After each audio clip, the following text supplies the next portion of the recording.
Jai Jinendra, Pranam, and good evening, everyone. After a very short break during the summer months, we are now back with our Oshwal health webinars, and it's my pleasure to welcome everybody back today. હવે આપણે જયેશભાઈને નવકાર મંત્ર recite કરતા સાંભળશું અને પછી આજનો કાર્યક્રમ આગળ વધારશું. Om Namo Arihantanam. Om Namo Siddhanam. Om Namo Ayariyanam. Om Namo Uvajjayanam. Om Namo Lo Esabvasahunam. Eso Panchanamukaro. Sabbapavapanasano. Mangalanam cha savveshim padhamam havai mangalam.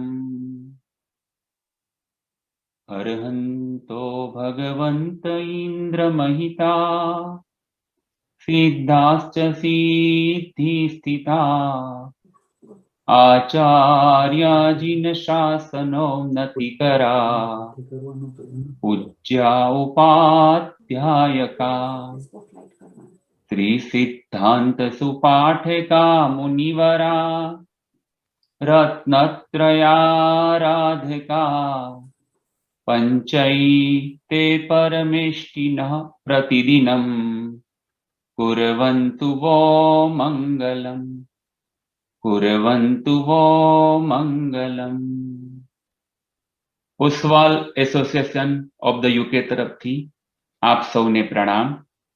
આપ સર્વનું આરોગ્ય સુખાકારી સારી રહે અને ખૂબ સારા કાર્ય કરવાની શક્તિ દેવ ગુરુ અને ધર્મ પસાએ પ્રાપ્ત થાય એ જ પરમાત્માના ચરણમાં વંદના અને પ્રાર્થના.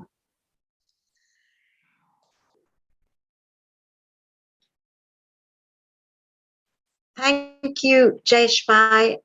It's now my pleasure to introduce to you Tushabhai Shah, who is Vice President of Oshwal Association of the UK and co-host of the health webinars.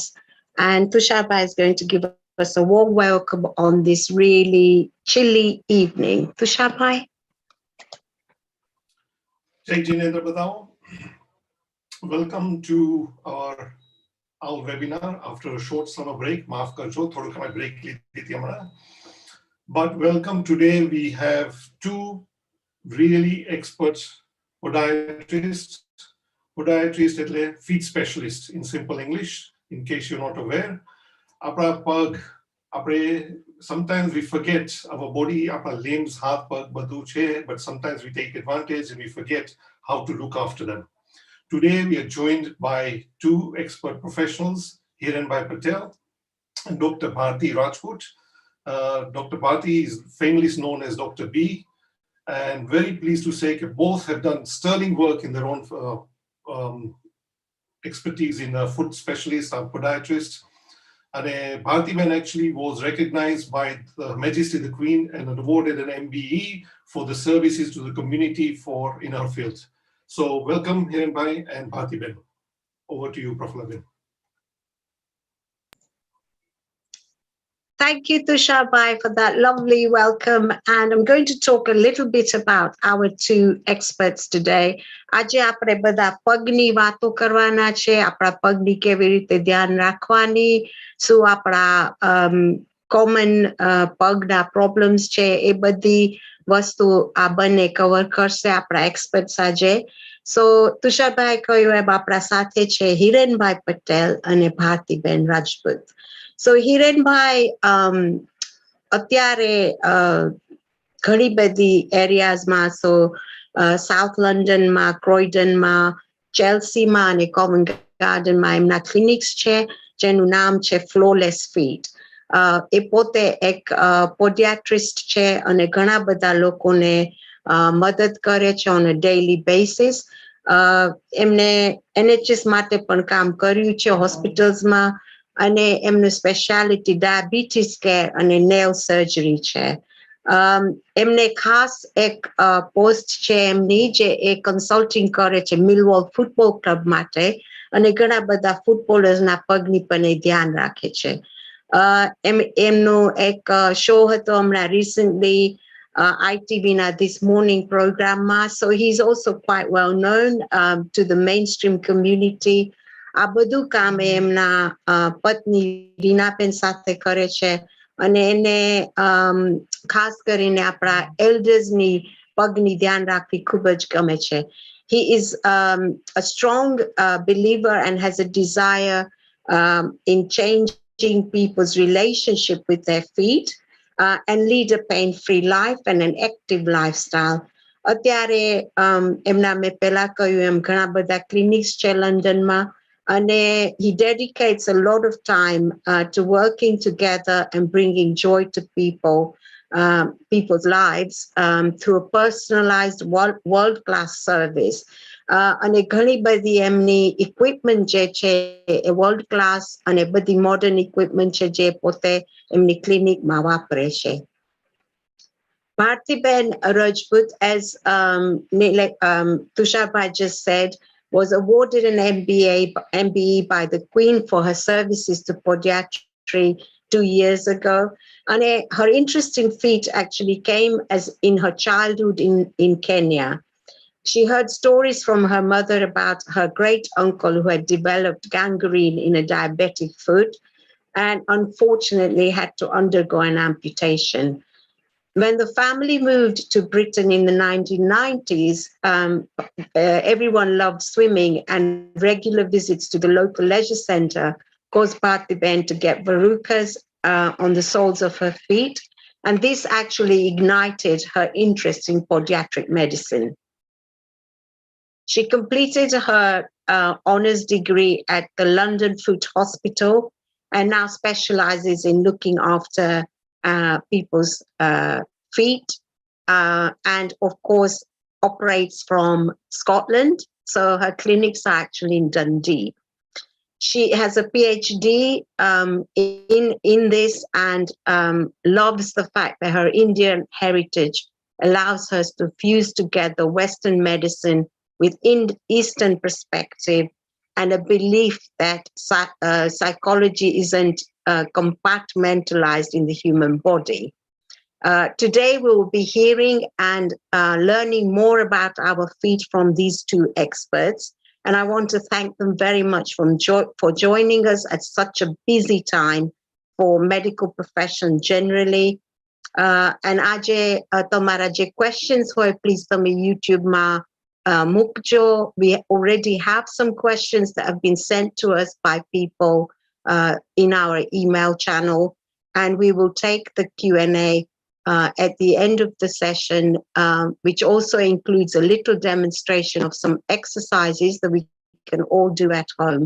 And the Q&A will be at the end of the session facilitated by myself and Tusharbai, and our experts will answer some of your questions. So if you have any burning questions to do with the health of your feet, please do put those in the chat function on YouTube.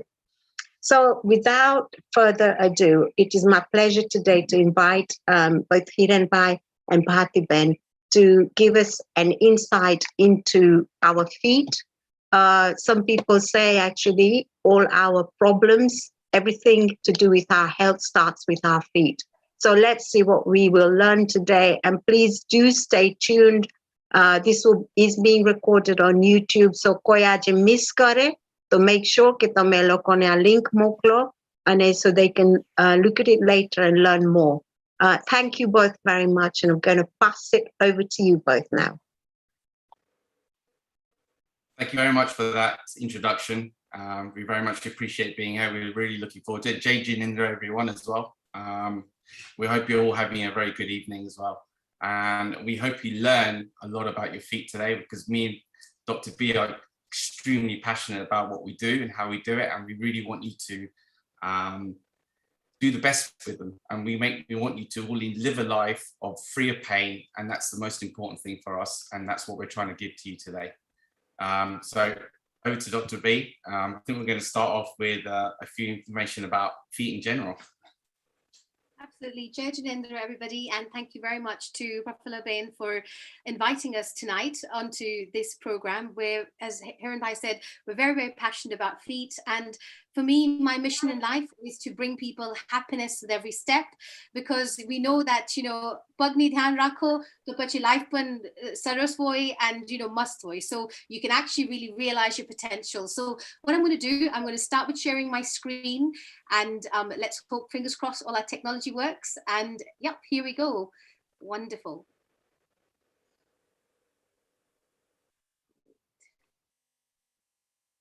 So can everybody see my screen? I hope that they can. Can I get a bit of insight? So I'm presuming that's a yes. So Hiren Bhai's and my talk today is about, how you can put your feet first. And, we've all heard about yoga. And today we're actually going to show you at the end about how to do some yoga on your feet, which we're going to call toga. So Hiren Bhai actually presented this on national TV this morning, and it was very well received. So we thought, why not share it with everybody here tonight? So the first thing I want us to do is to actually meet our feet. And as Leonardo da Vinci, who was a very wonderful artist, he said in very famous words that the feet are a masterpiece of engineering and they are a work of art. And so many years down the line, I'm sure Hiren Bhai will agree with myself, is that as podiatrists, when we go on our annual anatomy training, I am still marveled by how amazing the feet are. So if I tell you a little bit about the feet has 26 bones, 33 joints, over 100 muscles, over 250,000 sweat glands, over 8,000 nerves. So I'm not going to bamboozle you with the numbers, but you can see that all of these structures are within our feet. And in fact, a quarter of the bones of our entire body are located within our feet. So what's so special about our feet? If our feet could talk every day, they would say, I'm cold, I'm sensitive, I'm hot, I hurt. Can you please stop wearing these tight shoes? Can you please stop wearing these flat shoes? So we're going to show you today how your feet, if you look after them, they will actually look after you. So why are our feet the most important part of our body? So it's only when we have babies that we actually find that, we really pay attention to their feet. Often when we're playing with children and we say, one little piggy, two little piggy, and, we really, really admire their feet. However, as we become adults, our relationship with our feet tends to change a little bit in terms of we tend to actually start to dislike our feet somehow. I know that in my clinic, whoever I meet, they'll say, oh, do you know what, Dr. B? I really hate my feet. And I say, well, do you know what? On face value, your feet may just be these two structures at the end of your body, which are connected to our ankle bone, our knee bone, our hip bone. But really, they are really the foundations of your body. And if I was going to go and build a house, what I want to do is I want to make sure that my foundations are right, so that I know that the house that I'm building will be long lasting and will last a legacy through my family. So often what we find in our clinics is that people with foot problems will go to the pharmacy when they have a foot problem, and they'll ask the pharmacist, I've got this wrong with my feet. And often they'll come out with a bag full of products. They'll buy corn pads, big no-no, we'll tell you why in a minute. They will also maybe buy, a couple of lotions or, foot creams or bits of cotton wool that they can put into their feet. And then they'll have a trial. They'll go on a trial, a bit of DIY themselves. If that doesn't work, they will then go onto the internet, and then they'll buy this and they'll buy that. And then if that doesn't work, they'll maybe then go to their GP.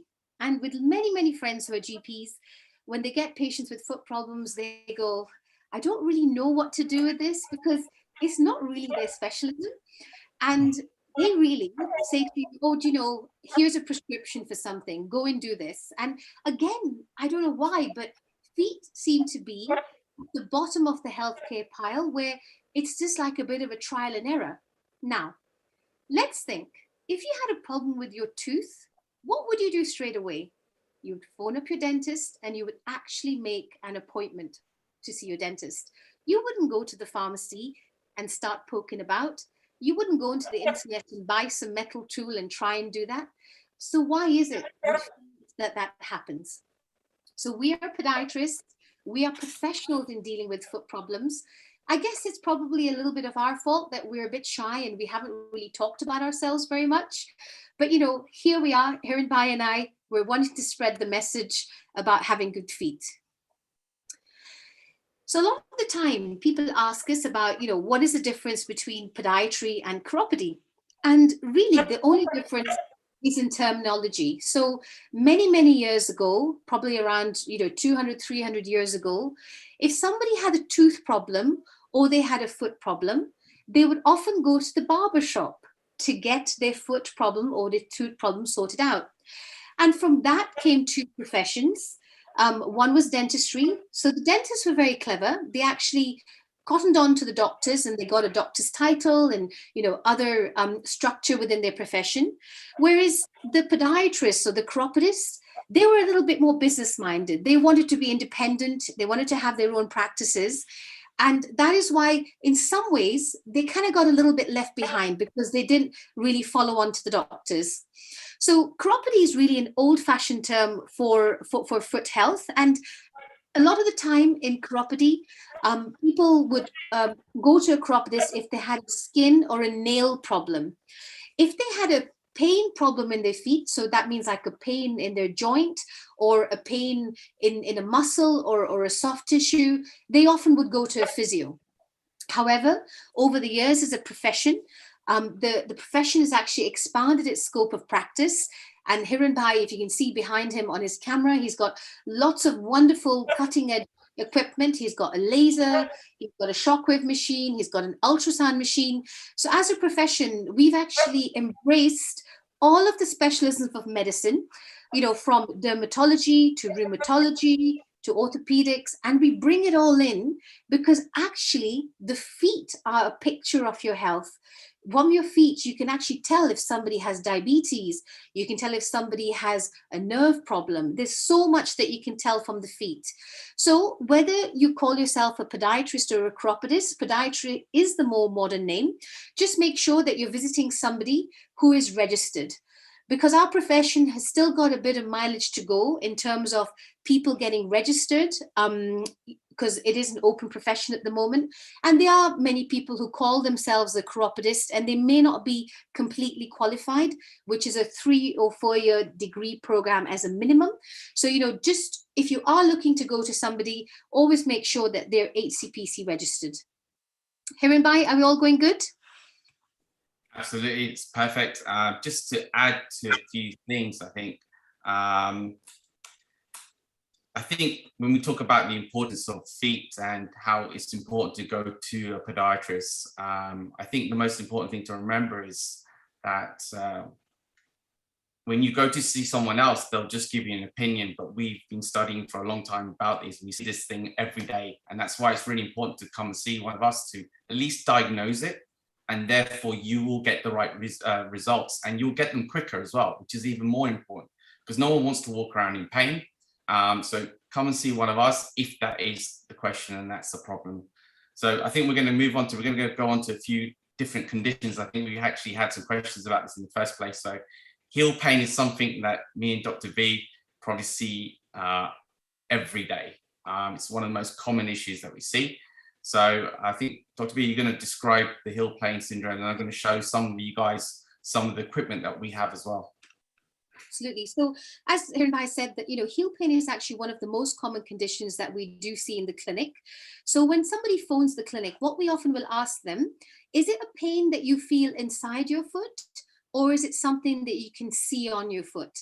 And this then helps us decide as to whether they are somebody who need general foot care that cares for the skin and nails, or are they somebody who needs a bit more specialist care, you know, using all of the equipment that Hiren is going to demonstrate to you at the moment. So when people have heel pain, what will often happen is that the first step that they take out of their bed in the morning will often be quite painful. And when I say painful, it actually feels a bit like a knife going through your heel, like a sharp knife. And what happens is, you know, patients will come in and say that, you know, I can't actually get out of bed. But if I do take a few steps with a bit of difficulty, the pain tends to settle. So here on the slide, you can see that, we have a picture of a heel bone. And this is where the plantar fascia, which is like a tight rubber band-like structure, starts from the heel and ends at the toes. So when you look at the toes, we have 5 toes. So it's a bit like a tug of war of 5 people against 1. So always the one that's going to lose is the one at the heel. And this is where people feel this very sharp throbbing pain. Now, heel pain can be caused in children, especially boys who are growing very quickly between the age of 8 and 14 and who are very active in sport. It can also be felt in pregnancy in women and also in women in menopause when the hormonal levels are changing. Also, we had a lot of people with heel pain coming in because after lockdown, a lot of people put on some weight and they were doing a lot more walking. So we were very busy at the time, definitely. So to treat heel pain, when we go often to our GPs, what they give you is tablets. They'll often give you anti-inflammatories and say, take these and hopefully it'll go away. But I always say that when somebody comes in with heel pain, it's actually a bit of a gift because hopefully if they can visit a podiatrist who has a foot scanner where they can actually go and stand on the foot scanner, it'll actually show some abnormality in their foot posture.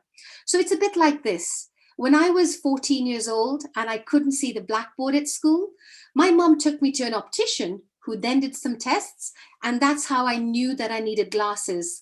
So we also prescribe products which are called orthotics, which Hiren is going to show you in a minute, that help realign that posture to correct the root cause of the problem rather than just the symptoms by taking the tablets. Dr. So B, sorry, yep. Dr. B, if you can pause and Hiren, if you can show or Yes. demonstrate what you are doing, please. Yes. Thank you. So Sure. Hiren will show you an insole, and he's also going to show you his shockwave machine and also his laser machine in a moment. So whilst he's grabbing them over, I'll actually just talk to you a little bit about the shockwave machine and the laser machine. So many, many years ago, when people had plantar fasciitis, heel pain generally, they used to operate on them. And the results of that were very varied because what you would do is you would actually cause a scar at the base of the foot. So on this skin, you'd actually cause a scar on the base of the foot. Whereas nowadays, we are very lucky we have technology like shockwave and laser. And when that's applied with an insole or orthotic, as Hiren will show you, it actually really helps. So Hiren, are you ready to show the shockwave? Yeah, well, I'm not going to switch it on, but what it is this is a shockwave machine. And what it does is actually creates pressure onto the area. So it's like a vibrating device which creates pressure and pressure into the heel. So when you're doing on the heel, and I'm going to see if I can get this on here, it goes onto this area and we target the area that is required because you can't target anywhere else because it will cause more problems. So just targeting the area. And what that does, it actually breaks down the fascia, which is the fascia is the tight muscle which creates all the damage. And when that area breaks down, because it's really tight at the time of pain. So when you're breaking it down, you're creating 2 things. You're creating inflammation and also you're creating some circulation to it. And all those 2 things will help heal the area over time. So what we normally this is just one treatment, by the way. There are so many different things, and many of the times that not one thing will work on its own. I often find that you need to do a combination of different things as well, which is really important. So this is a tool we have that actually makes a massive difference to most of our clients. So we do a little bit of shockwave therapy. Then we also, at the same time, normally issue someone with an orthotic. Now, this is a custom-made orthotic. So we make a cast of your foot. And from that cast, we create a prescription and then we send it off to be made. You can get off-the-shelf devices as well, so you don't have to spend a lot of money on these devices, and they can often do the job just as well, but these tend to work slightly better in the long term, and it's also cost efficient as well to do it. The other thing is something new that's come into, I know Dr. B's had this for a while, but I've just got it recently, is our laser machine, which tends to be slightly less painful, and these machines are now unbelievable. I think I'll get Dr. B to explain the actual device of how the laser works, but no pain, but literally within minutes, you can get massive results from it. Absolutely. So with the shockwave therapy has been around for quite a few years. It was actually first started to be used with in the veterinary sciences and for all of these very, very expensive racehorses like you have in Dubai. But we did find that actually the treatment can be sometimes painful, especially in the initial stages when the patient's in a lot of pain. So more recently, over the last 3 years, we now have MLS laser therapy, which is completely pain-free. And MLS laser therapy is one where there's actually 2 laser beams that come together.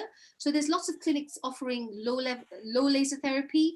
MLS laser is a bit different, where there's 2 laser beams coming together to reduce swelling, to reduce, cause inflammation to go down, and also to repair the tissues. So what's really beautiful about laser therapy, it's the future of medicine, where we're actually regenerating the tissues back to where they were pre the injury.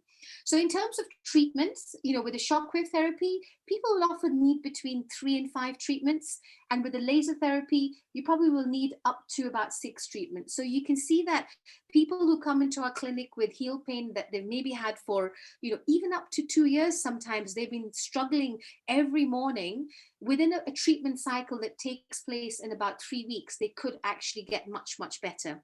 With the insoles and the orthotics, they're a bit like a pair of glasses. I can see without my glasses, but I can't see crystal clear. When I wear my orthotics and insoles, and I myself also wear orthotics and insoles, I walk better. I miss them when I don't have them in my shoes. So another thing that I also must mention here is that Hiren Bhai and like myself, we actually have the capability of doing ultrasounds within our clinic. So when a patient comes in, we can actually visualize, like they do at the hospital, as to what structures are involved, and we can actually tell exactly where the inflammation points are.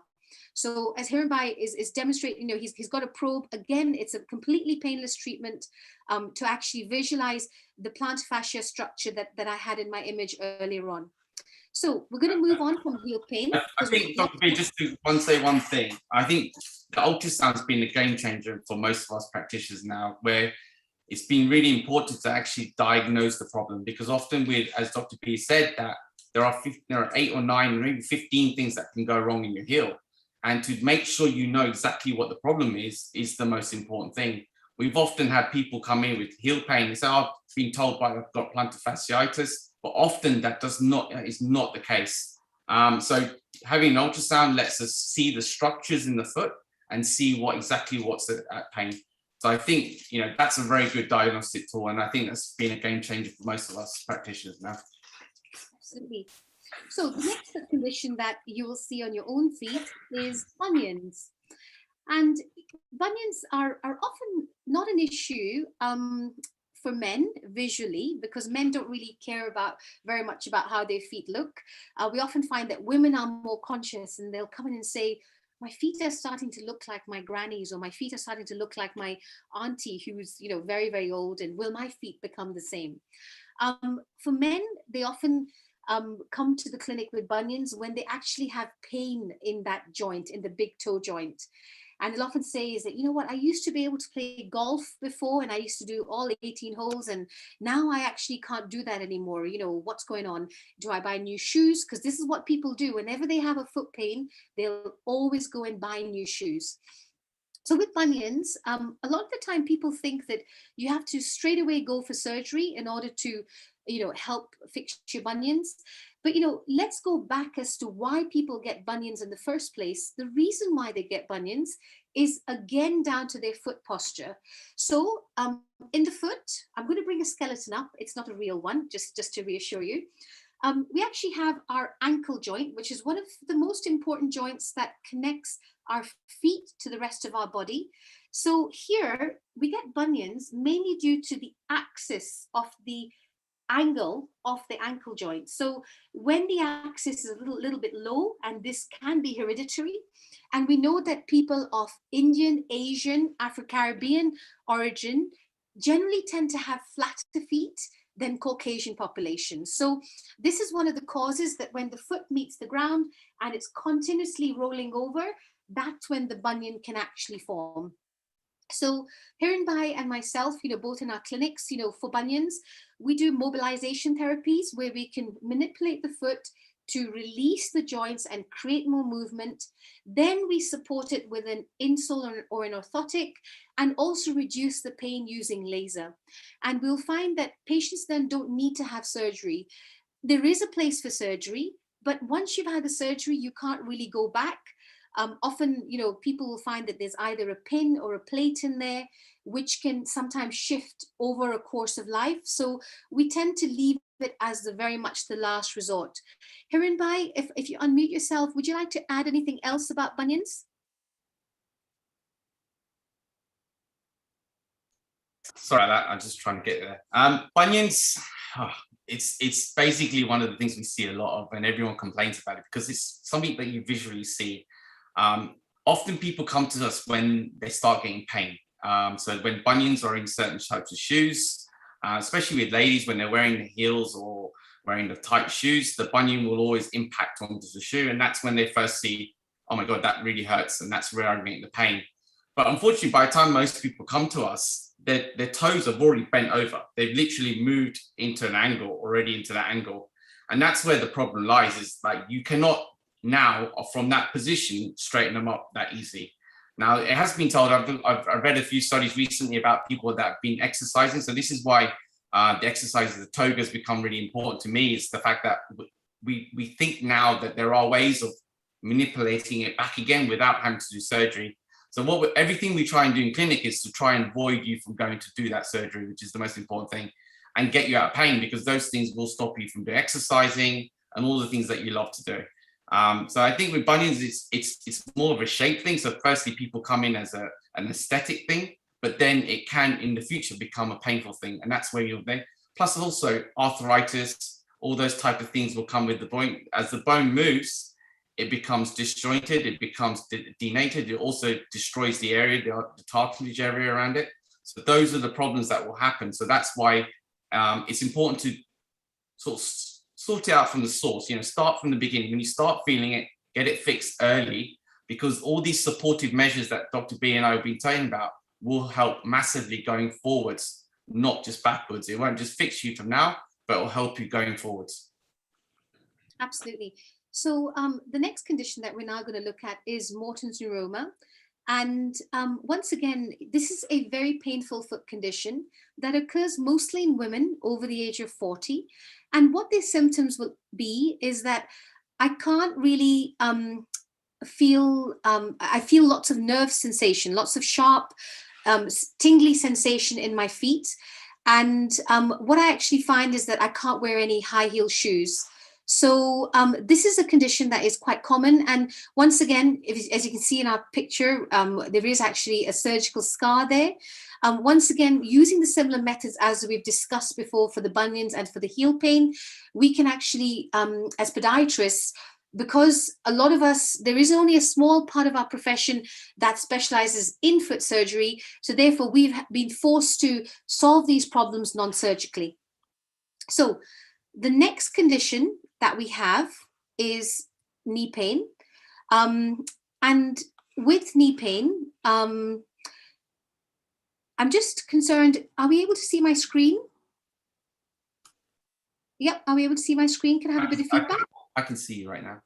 You can see the screen, yep. And we can see the slides too. No, the slides are gone now. Okay, I will just share them once again. I was actually just aware of that we probably missed. Thank you for that. So the next condition is knee pain. So a lot of the time when we get older, and especially in the Asian community, I see a lot of my aunties saying, "Mara knees dukhe che, mara to chal to nathi, I can't walk very well." And, we often say that actually a lot of this is down to the type of footwear that we choose as a community to wear. Because what do we want? We want to wear a champal. We want them to be easy to take out when we go to the mandir. Hiren Bhai is going to show us a few examples and will talk us through about that, as to why it's really important in your younger age to wear proper shoes so that, you can actually avoid knee pain. Because knee pain doesn't only occur at the knee. Knee pain actually occurs because the foot position isn't correct in the first place, which then causes knee pain and then causes lower back pain. So Hiren Bhai, can you talk us to us a little bit about how, you know, wearing champals and things like that aren't really helpful for us in terms of getting knee pain? Sure. So these are my mum's jumpers. She doesn't know I've got them yet, so I hope she doesn't mind. So these are the type of ones she used to wear. So typical jumper, they're made of just, you know, could be wood, could be plastic, could be anything. But the main thing is it's flat and it's hard. So if your feet are on there, there's no support. There's absolutely no support in it, in the ankle, neither on the heel or in the arch. Now, this is mum's shoe now. So mum has started to walk a lot more. She started to do 10Ks every day. Literally, she walks more than I do, will ever walk. However, you see the support level here. This is the most important thing. We call this the midsole. The midsole is so important to any type of shoe we wear. And it could be for runners, sports people. So I often see shoes that people can buy. They buy a pair of trainers. Like I've got one here. That's my one's probably not a great example, but I can do this. So this is okay for your normal day-to-day around the house and everything else. But if you want to do sports, or if you want to do lots of walking or want to do lots more walking, this type of shoe is absolutely bad for you because it doesn't create support. Now with a trainer, you've got more stability inside here, and it's all about stability, and it holds the foot in the right position. So this is where the impact happens. And this is where you'll find pain going into your ankle and then obviously into your knee. And then we often see it happening into the hip as well and your lower back. So this is where the relationship happens, where people go, my leg dukeche, my knee dukeche, my ankle dukeche.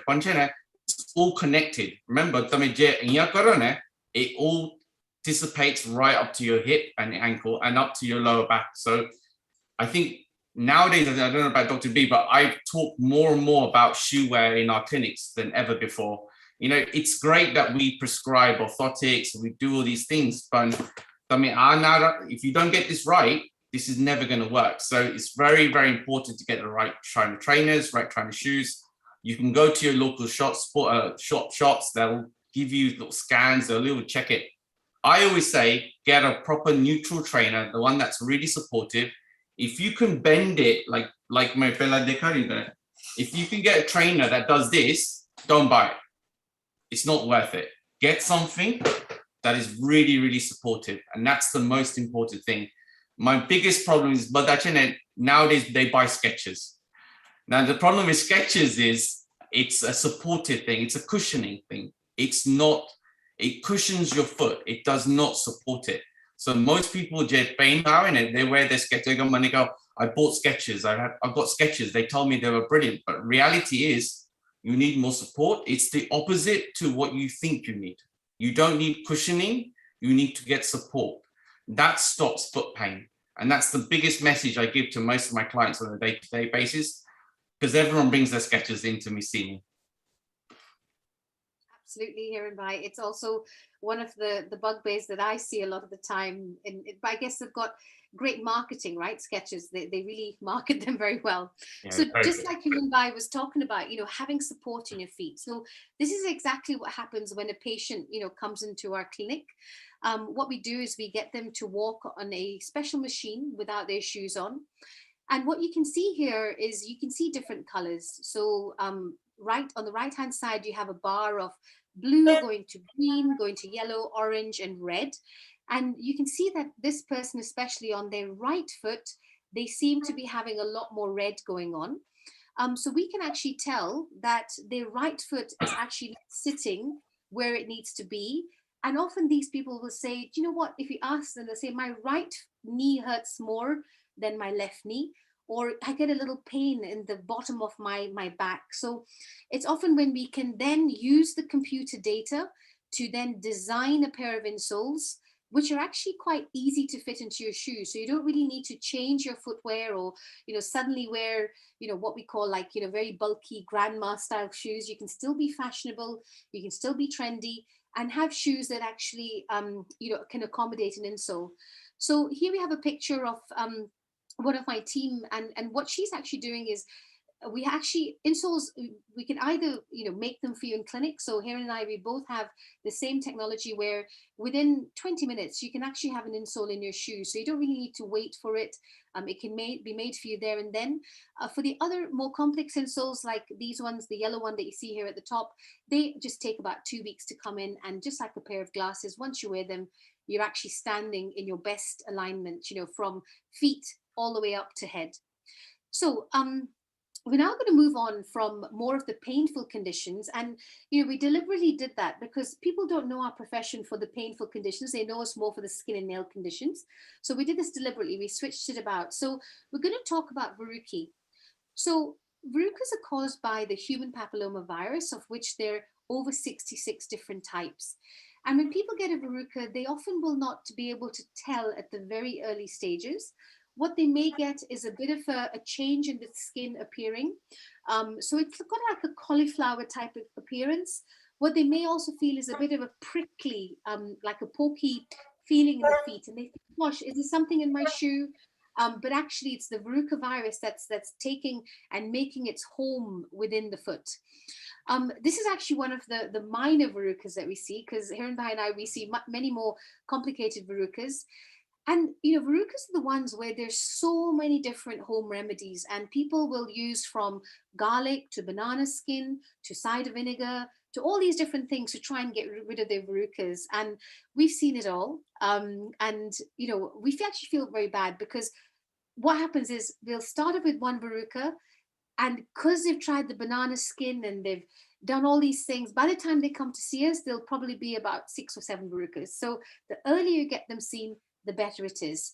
So people get verrucas from walking barefoot. So if you're in a gym or in a swimming pool, or even if you go to like a yoga class somewhere, if the verruca virus, if somebody has it on their feet, it can actually spread around, so like yoga mats and things like that. So for this, what I always say is, always remember that when you're going to the gym, or even if you're going for a yoga class, have some sort of foot covering on. Children who also go for gymnastics, they also tend to pick up verrucas quite quickly. So Hiren is now going to talk us through a treatment that is really the world gold standard treatment for verrucas, where in as little as 3 treatments, your verrucas can actually be gone. So Hiren, can you talk to us a little bit about the Swift microwave therapy? Sure. I think we'll do the Swift microwave therapy, but I'll also explain about the other therapies that are available, because I think it's important that everyone does know what's going on and what's available out there. So Swift is a new machine that came out around 3 or 4 years ago. And basically what it uses is microwaves. So you can see on the screen, if you look at the top right-hand corner, there's the picture of the machine itself. On the tip of the machine, it sends heat via microwaves into the verruca. So into the actual area, whichever you're doing. So it's very, we localize it. We make sure we only treat the verruca itself, doesn't create anything. So what it does is verrucas sit underneath the skin, around maybe 3, 4, 5 mils, depending on how long you've had it. Remember, when you first see a verruca, you probably had it for about 6 months to a year before that. People don't realize that they don't just pop up one day. They do stay in your skin for a very long time. This machine basically destroys the skin underneath it. It uses heat and energy to destroy it. And once it does that, it creates the immune response. So any virus that you have in the body, you need your body's immune system to get rid of it. So what we're doing is creating the damage for that process to happen. And that's the key thing to this. So if you think about all the different treatments out there for any kind of virus, what we're trying to do is create damage to the area so that the body's immune system gets into it. So that's the main thing. That's our gold standard. So most, up and coming podiatry clinics will have this machine. It is the best thing out there. It's quick, it's easy, it's clean. It takes seconds to do. There are a few things that are not so nice about it, but we won't describe them right now about it. But it is an amazing treatment. You will get results from it, whether it's from 3 sessions to 4 sessions. It depends on how long you had it. So it's always a great one to find. Other treatments are obviously freezing and acid. So most people would have heard about cryotherapy and also heard about acid treatments. That's our kind of, that's the one that we used to always do at the beginning. And so those do work for some people. So maybe some people will try that at the beginning and then move on. But we now just get people to do the Swift or to do another treatment. So there is another treatment that we do. It's called Faulkner's needling, and that's done under local anesthetic. That's more of a surgical procedure. So that was the thing that we used to do before Swift came along. Again, it's an amazing treatment. It does normally 1 session or 2 sessions, but it does take a bit longer.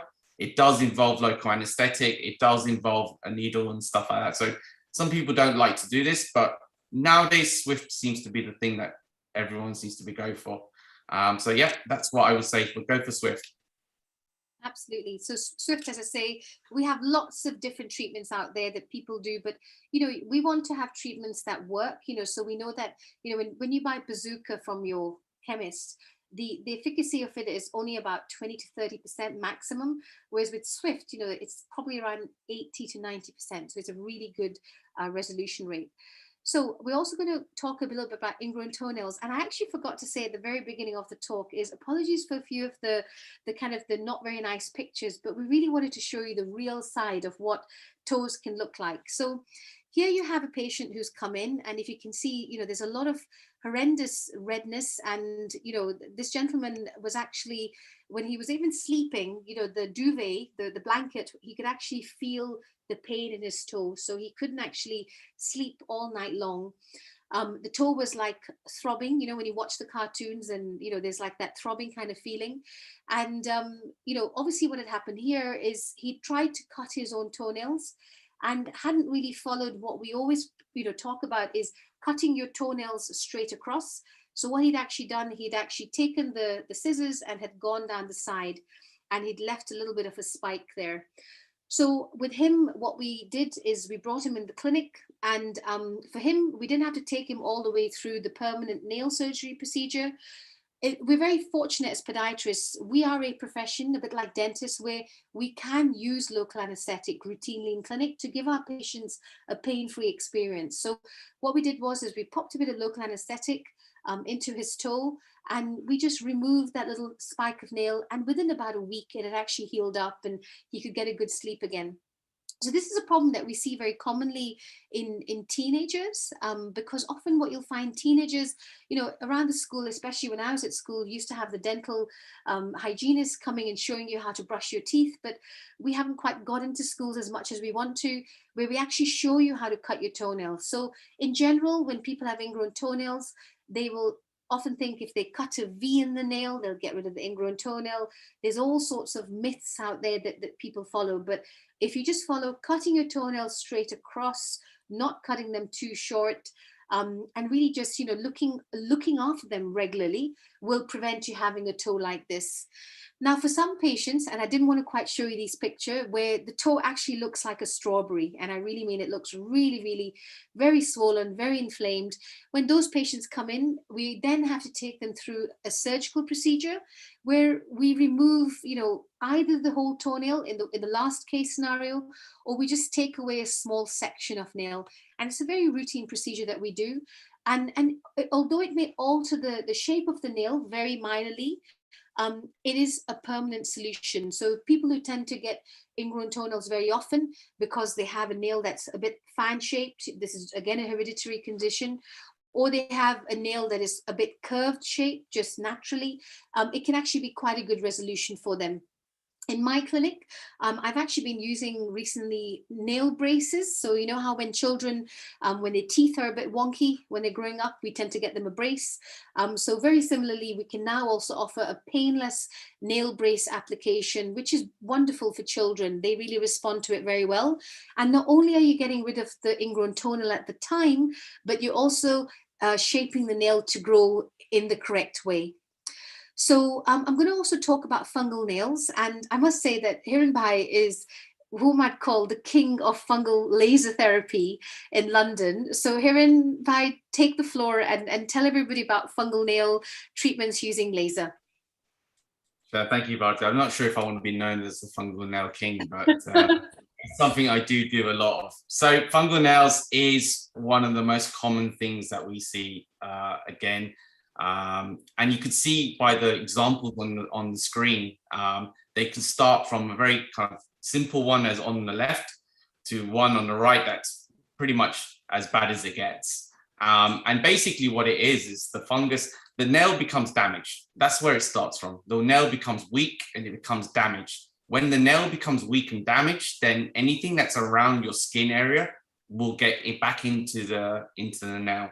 So the most common one that we see, and I think the next slide we'll talk about it, but it's called athlete's foot. So tinea pedis. Tinea pedis or athlete's foot is a fungal infection which starts in between the toes. And believe it or not, that's where it generates all over your skin. And so when you get a fungal nail, usually it's preceded by something along that, like preceded by an athlete's foot infection. And often people will turn around and say, oh, that's where it started from. And so fungal nails will destroy your nails. It'll get to it. So really you want to go see someone when it's on the left-hand side rather than on the right-hand side, because by the time you get to the right-hand side, it's going to take a lot of work to do it. So nowadays there's 4 different ways you can treat a fungal nail, right? So when you go to your GP, most people will start there. He will either prescribe you a paint, so you can get a lacquer. So a lot of people get these lacquers from the chemists or from the pharmacists, and they literally paint them on top.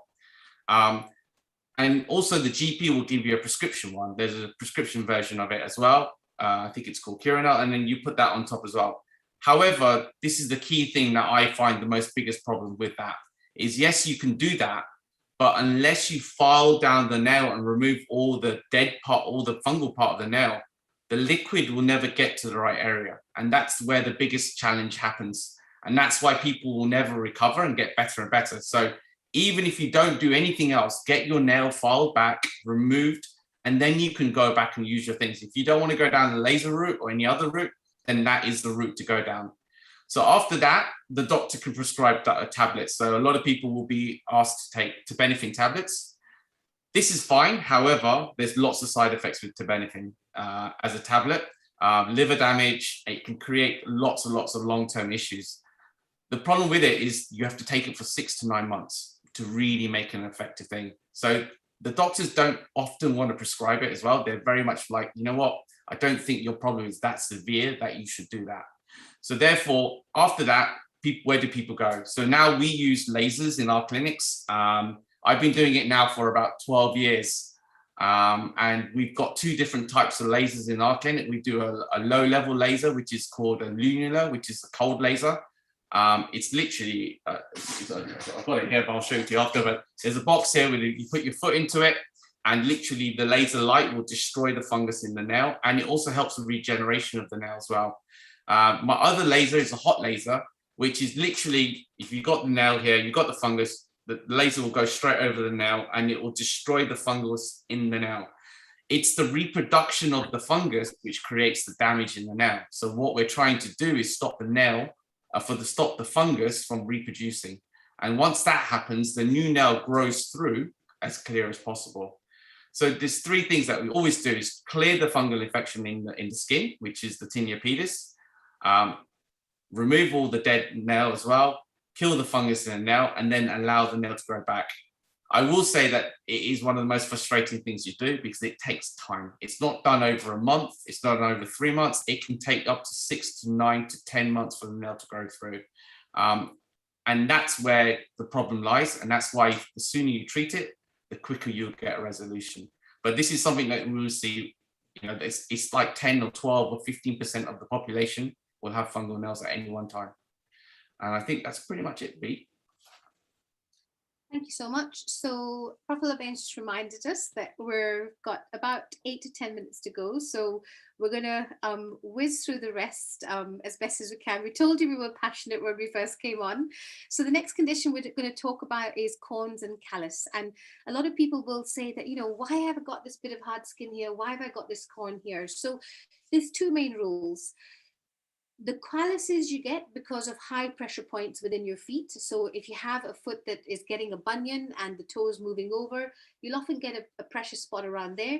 Corns on the top of the feet often come because of footwear that is a bit too tight for you. So again, this is very, very easily dealt with, you know, where you can come to your podiatrist. It's a bit like going to the dentist and getting a scale and polish for your teeth, you know, where you go every now and again, you know, at regular visits. You know, it's amazing how we all go to the dentist twice a year, no problem, but who even thinks about going to their podiatrist? So with our message today, we want to really encourage you to not just, you know, have your feet hidden in socks and shoes.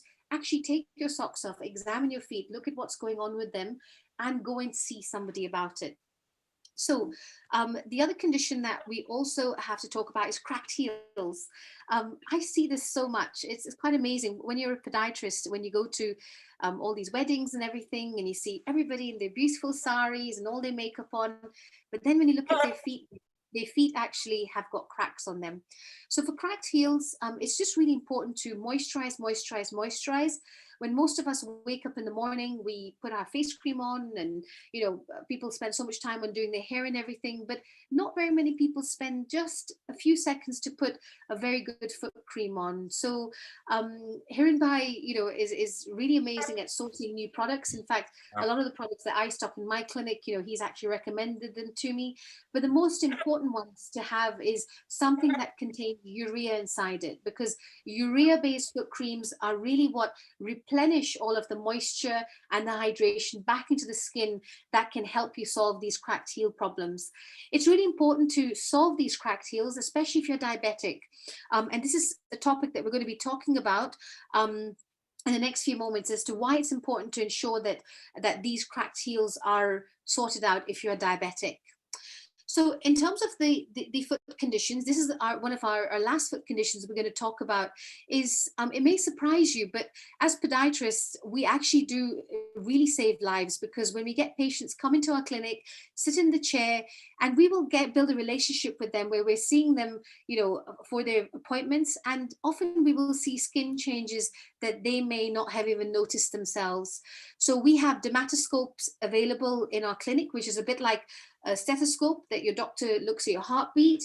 And we actually use this technology to examine different skin issues that may occur. So, you know, we often have melanomas, you know, skin cancers that could, you know, cause fatality. You can actually detect them quite easily in a podiatrist chair. So it's really important, even for us people of color, to be aware that, you know, the sun affects us just as much as it affects everybody else. So Hiren Bhai is now going to talk about diabetes on your feet, which is a very important condition, especially for the Southeast Asian community. So Hiren Bhai, take it away. Sure, thank you very much. So diabetes is probably the most important thing that we all hear about, especially in the Indian community.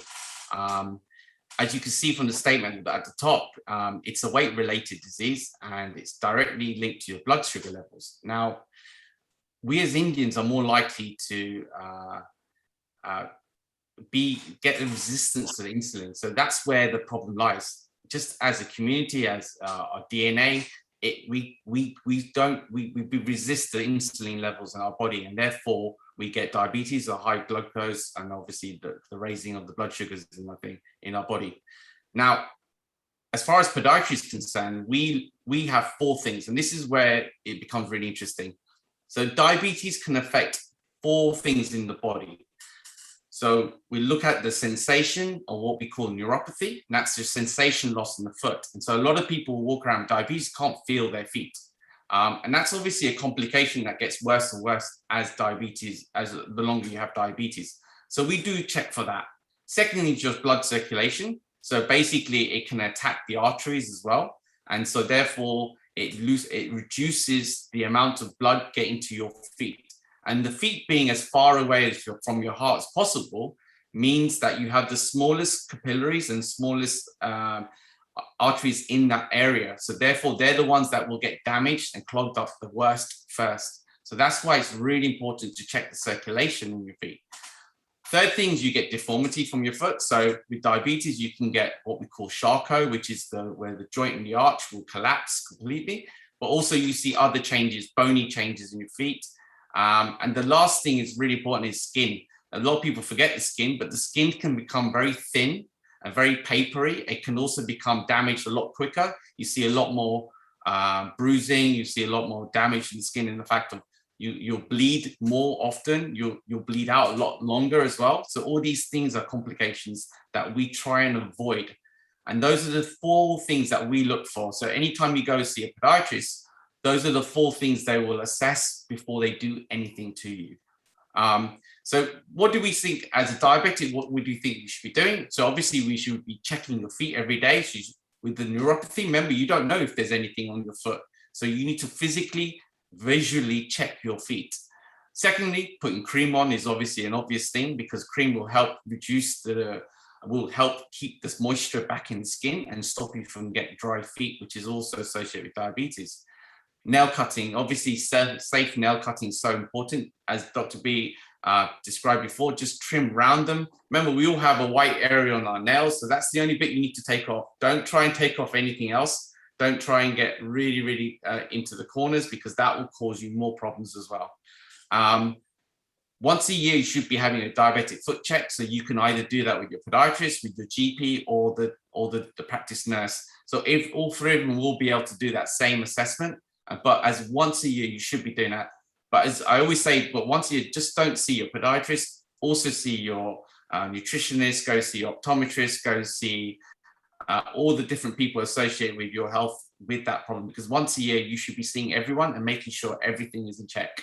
And then obviously, as I've said, written here, if you struggle with cutting your nails, struggle with corns, calluses, which are the usual things that will be happening with your feet. And if you're ever worried about it, always come and see a podiatrist.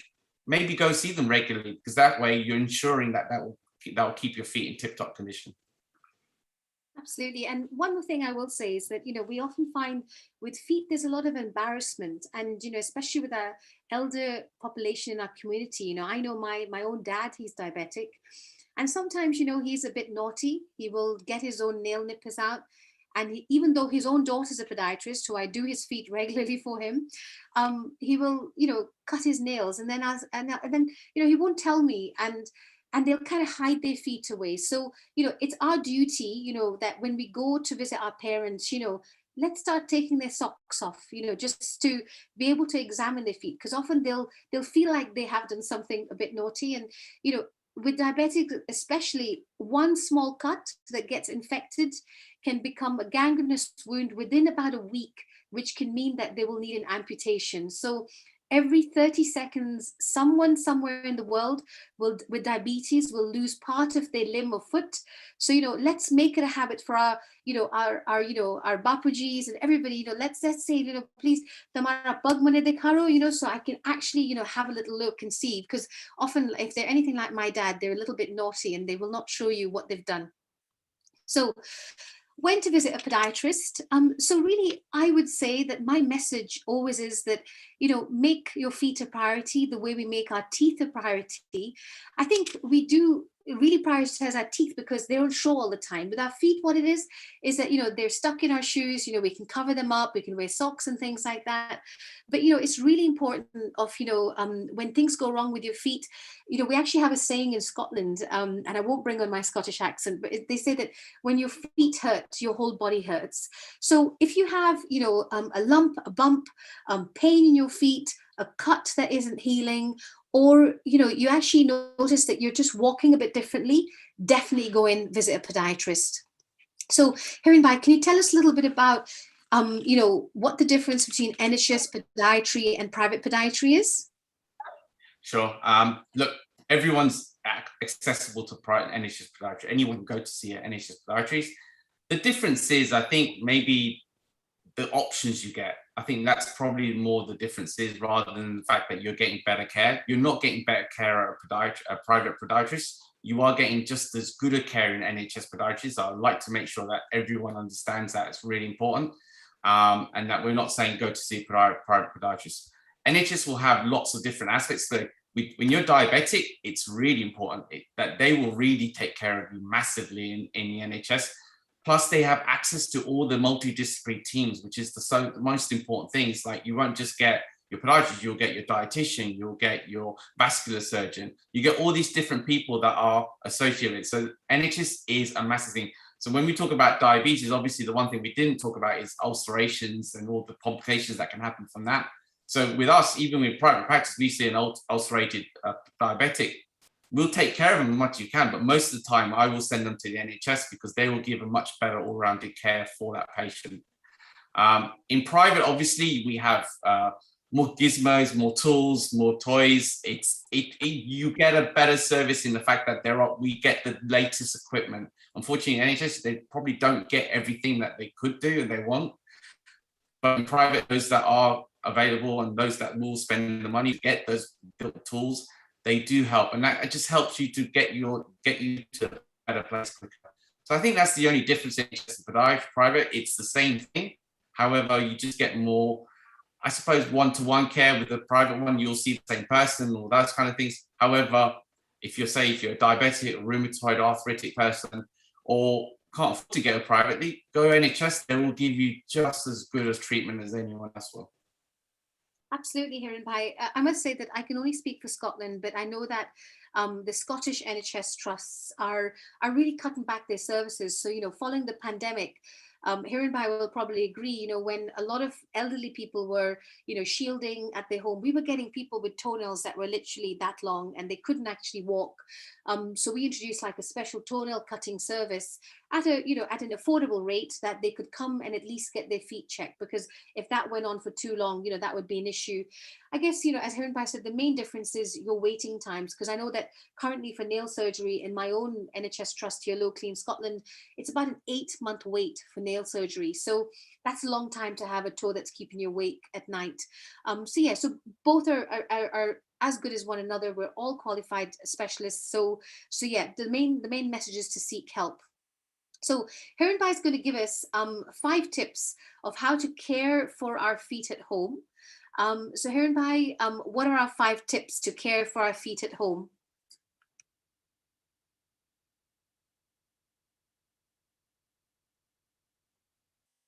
Hiren Bhai, we've actually lost. Sorry, I was on mute. Apologies. I think the 5 things are definitely wash and dry your feet, especially in between the toes. I know it sounds like a real simple thing to do, but you'd be surprised how many people make a real hash of it.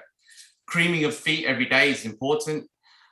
We also thought socks were important because people don't often look at their socks. So nowadays you're able to get access to cotton socks, but now we got bamboo socks. They're really, really healthy, good for the environment, but also really good for your feet as well because they help them to breathe, and they're antifungal as well.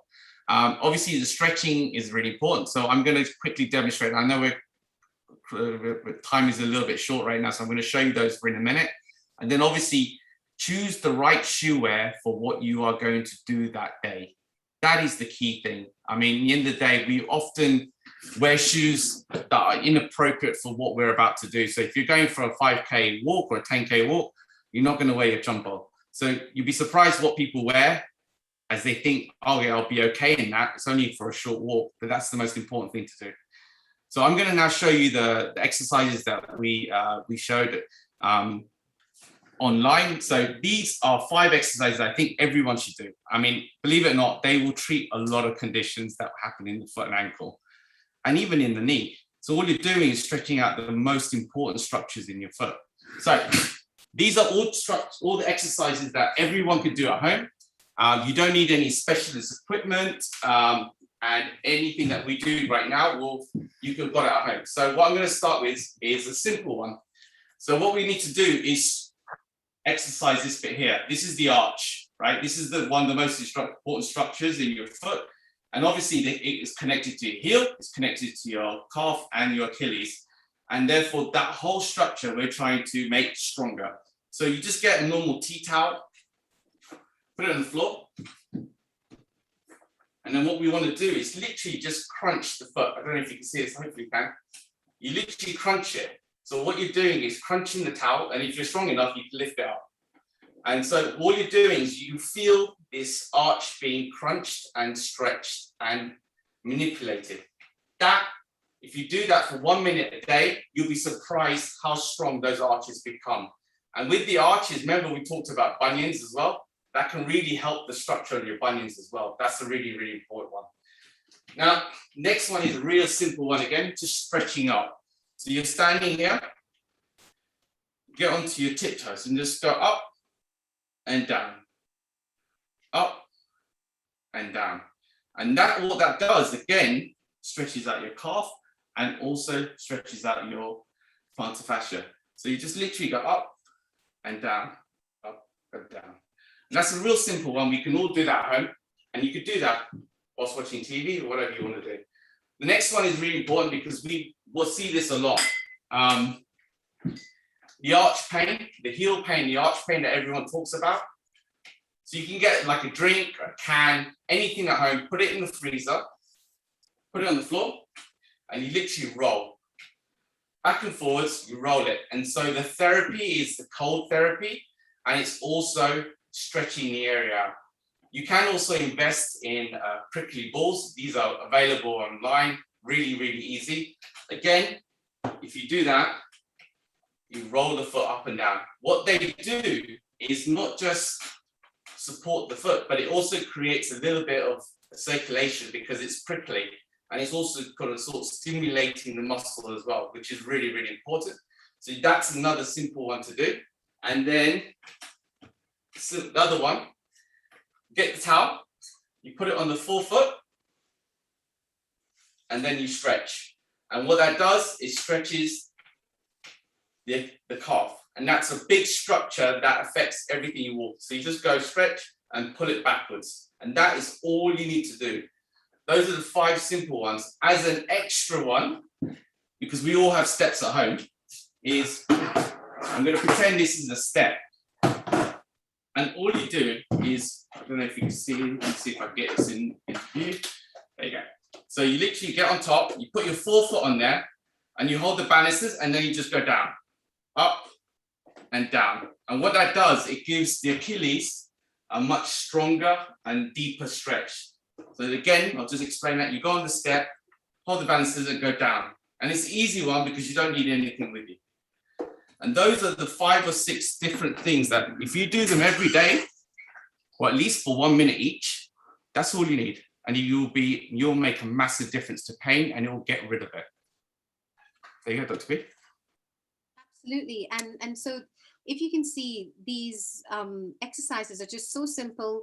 You don't actually need to even spend any money to buy any special tools. All you need is a towel, a bottle that you've kept in the fridge or the freezer, a ball, and your staircase, which is what we all have at home. So when you're watching your favorite shows on ZTV, like my mum is, and so just keep the towel next to you. So when the ads come in the middle, you just take the towel and you just use it. So I guess Hiren and my message at the end of our talk is really, look after your feet and they will look after you. I also always say, do you know what? We can always get a new set of teeth, but we only ever have one set of feet. So let your feet carry you through life, give you happiness and joy every single day. Thank you very much. And I think the last thing to say is we don't get petrol at the moment, so at least you have your feet, and that's why it's even more important to use your feet, because we're not going to be able to drive right now. Absolutely, absolutely, Hiren. Thank you so very much. If you want to follow us on Instagram, we've just put our Instagram handles. I know that we have a bit of a Q&A right now, but at any time, if you want any questions answered, we'll be more than pleased to help you, put you in the right direction. That's great. So can we go back to our Q&A section with the rest of the team?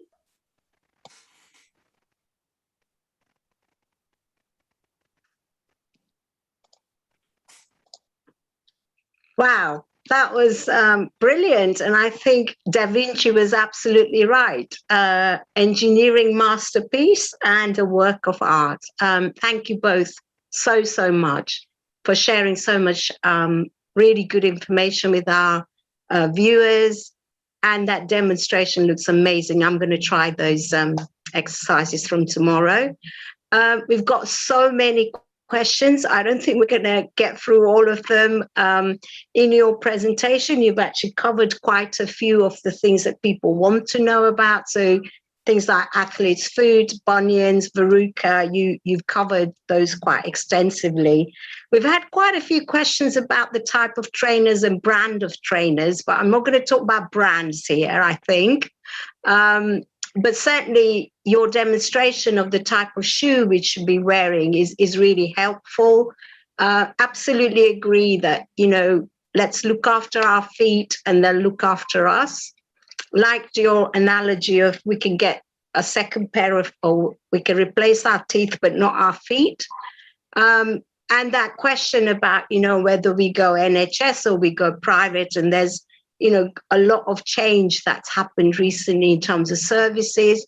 And I particularly like Dr. B's kind of advice to us youngsters to look after the feet of our elders. I think this is really, really important. And, my dad used to do that thing that you just mentioned. So I absolutely think it's very common.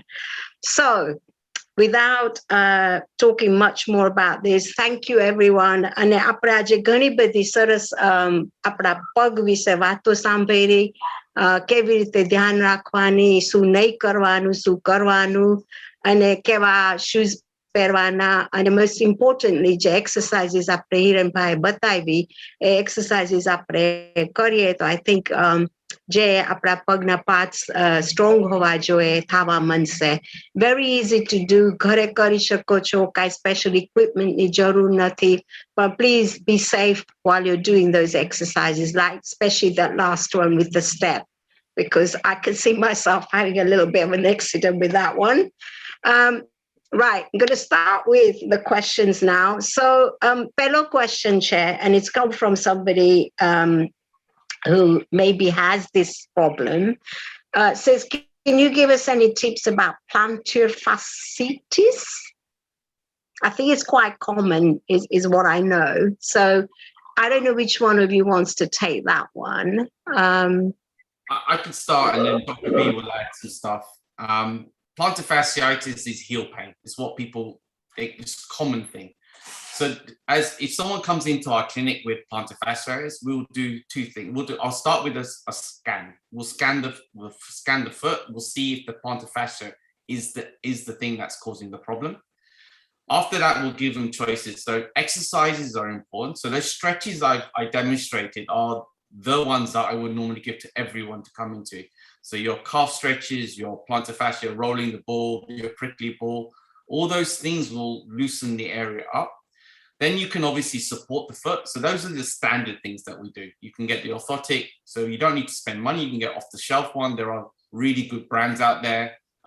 In my clinic, I use a brand called Sidas. Again, you can buy them online. It's not anything that, specialized, but you can also go for the custom made one as well. If the problem continues and it is really bad and you've had it for many years, let's face it, it's not going to fix overnight. So the reality is we would either go down the laser route or the shockwave therapy in our clinic. And that's the way we do. We also do taping as well, which supports the foot. So all these different things are available. That's the way I would do it in my clinic. Dr. B will probably add some more to that.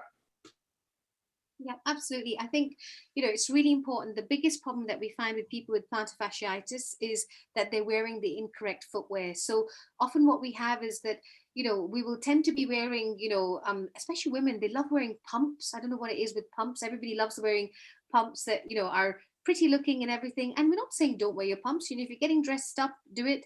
But, on your day-to-day, wear a really good supportive pair of shoes. And, just the exercises that Hiren showed you would be a really, really good one to do. Another very good one also would be to be able to buy a specific compression ankle sock, which you can get online. And often by creating a bit of compression in the area of pain, you can actually reduce the pain that you have. And also keeping your feet up, elevated as much as you can. If you get a nice footstool or something, do that. And then also use your family members, get them to get a bit of cream and give you a bit of a foot massage. But, these are all home remedies. Then getting the expert advice, as Hiren said, is a better way. So does that answer that for you, Professor Ben, that question? Brilliant. Thank you. Very comprehensive, and particularly that thing about pumps, because I'm guilty of that. I keep doing that, and I must stop. So Tushar Bhai, I think, has another question. Yeah. So firstly, Hiren Bhai and Dr. B, it's difficult for me to come out, Dr. B, but excellent presentation. And just to tell you, I'm past practicing pharmacy, so obviously I have a lot of knowledge on a lot of things that you said. But even today, knowledge that I did not have. You know, it's a fantastic education that you provided today. Very simple, and I think everybody can understand that. So one of the questions that's come up is about athlete's foot. Now, obviously, you answered that. And this lady is asking, she's a student nurse, and what precautions can be taken? What are the products available? And I think you touched on it. There are plenty of products. If you just walk into a pharmacy, they'll recommend you something for the feet. But one of the other things that I think also needs to be touched on, and I don't know whether you agree with this or not, athlete's foot obviously is a fungal infection of the nails, yeah, of the feet, yeah. So what are your thoughts on about making sure that you don't wear the same shoes literally every day, you know, because fungal spores actually sit in the shoe itself. So we were always told, okay, yes, if you have athlete's foot, then don't wear the same shoes every day, alternate every few days with another pair of shoes, and actually put some antifungal powder in the shoes itself. I don't know what your thoughts are.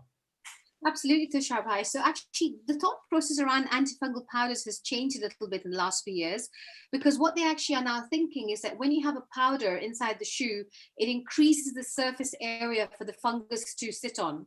So what they're now recommending is, with the shoes, rotate them. That was actually something that we missed telling you. So, you know, have maybe a couple of pairs of shoes so that, you know, the shoes are actually dry enough. Now, the lady who's contacted us, she's a student nurse, and I'm presuming that she's spending probably between 8 and 12 hours in her shoes every day, which means that, you know, there's obviously 250,000 sweat glands in the feet, and the feet are getting a little bit sweaty. So one of the bad habits that we find for people who get athlete's foot is that they keep the same pair of socks on the whole day from the morning.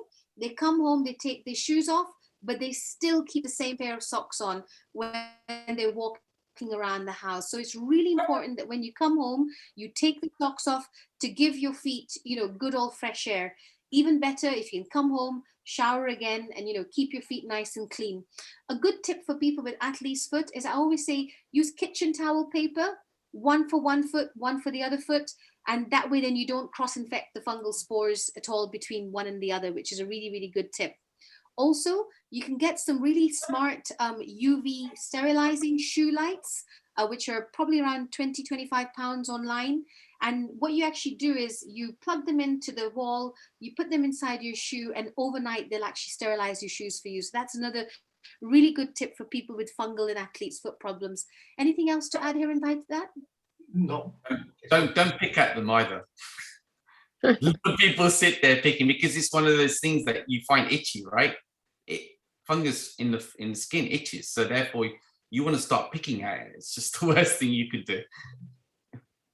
Okay. So I have another question, and this one is from somebody who's suffering pain at the top part of their feet near the ankle to the toe, and think it's something to do with their metatarsal.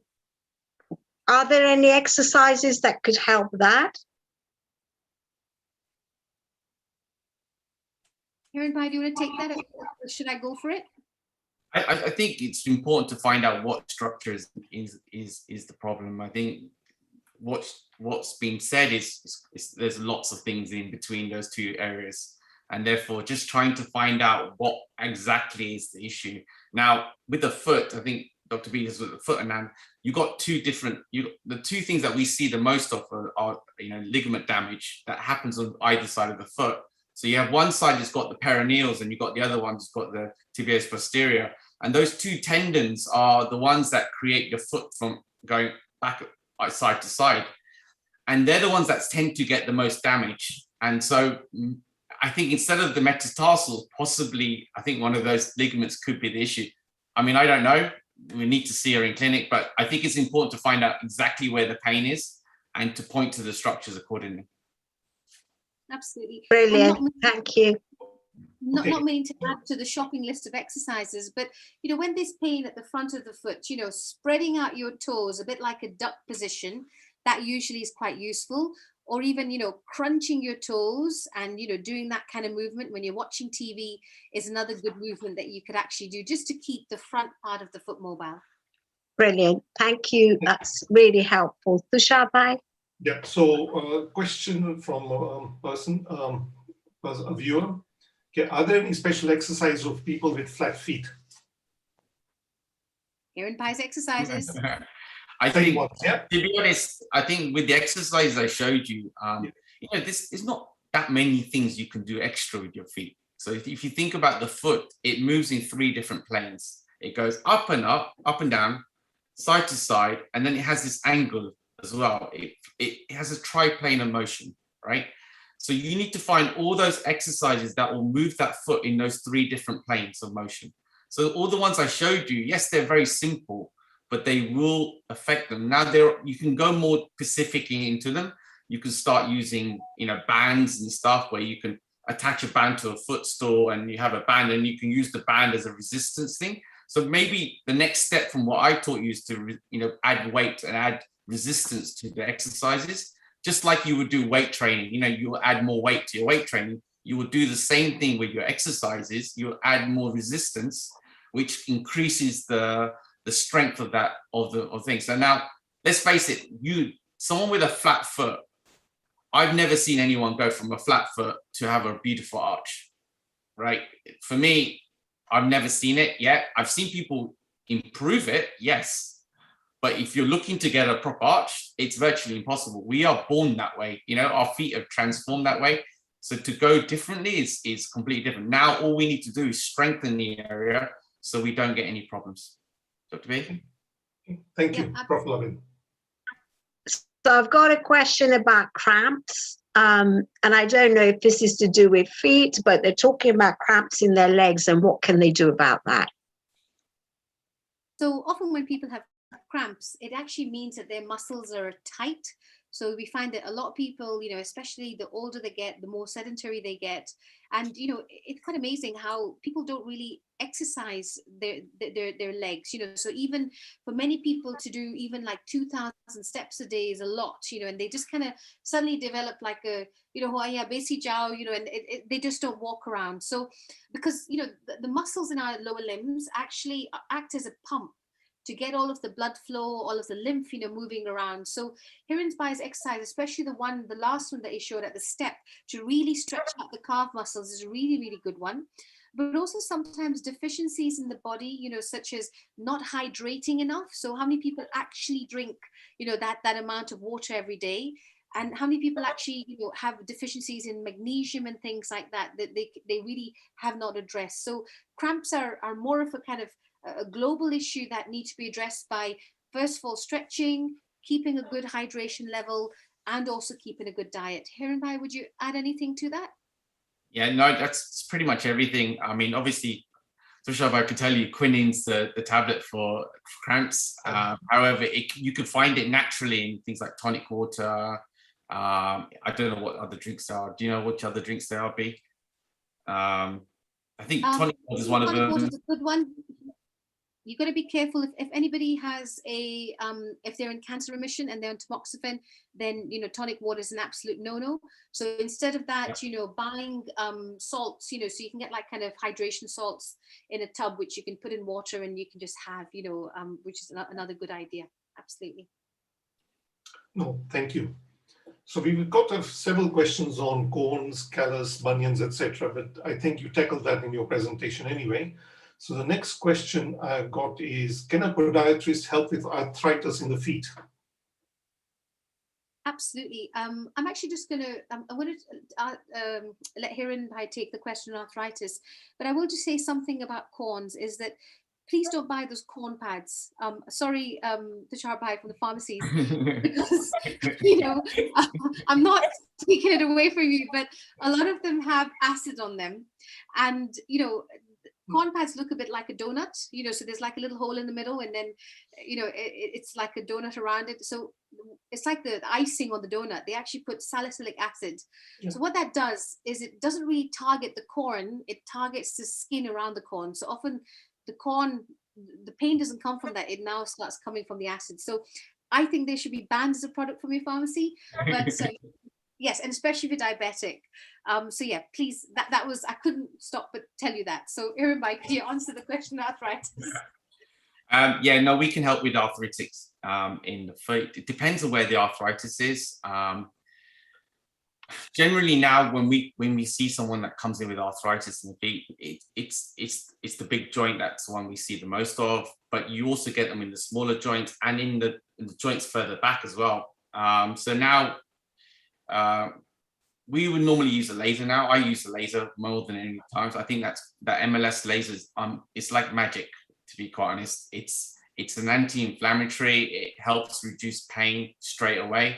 And that's where most people have problems with arthritis, right? It's the pain thing that's with arthritis, that's the issue. Yes, there's also a movement thing. So arthritis stops the movement in the toe. So we encourage movement, actually, believe it or not. We actually want people to start moving the joint a bit more. If that's not possible, then we actually, believe it or not, we put injections in, we do cortisone injections, we do all these different funky things now. So these things we can do. There are different options. It depends on which stage you're at. If you're at the beginning or at the end, it depends on how bad the foot is, how much movement you do, how much walking you do, and what it's affecting. At the end of the day, what we're treating is not just treating the person, we're treating their lifestyle. We need to know what their lifestyle is so that we can allow them to do it at home. If you've got arthritis and you're just sitting at home, what's the point? Why are we going to inject you? There's no need to that. But if you're a walker and you want to do these things, that's the reason why we will go there and say, look, let's do this, let's do that, and let's help you get back into motion. So yeah, it's all about offsetting pressure. That's all I say with arthritis. You've got to redistribute it as much as you can. So can I just add, Dr. B, I mean, you're absolutely right about the corn pads, etc. Unfortunately, problem Suche in society is everybody has an access to a pharmacist, have access to a doctors, but unfortunately, the number of podiatrists are few and far between, Until today, people, I don't think, even knew your expertise, the knowledge that all of you have, the way that you've been trained, and you're a specialist in this field, And currently, I don't think more than 5% of the viewers today will have actually visited one, But I'm sure after today's presentation, that number is going to shoot up, definitely. But I agree with you. I think, Tushaba, you're right in the fact of what you just said.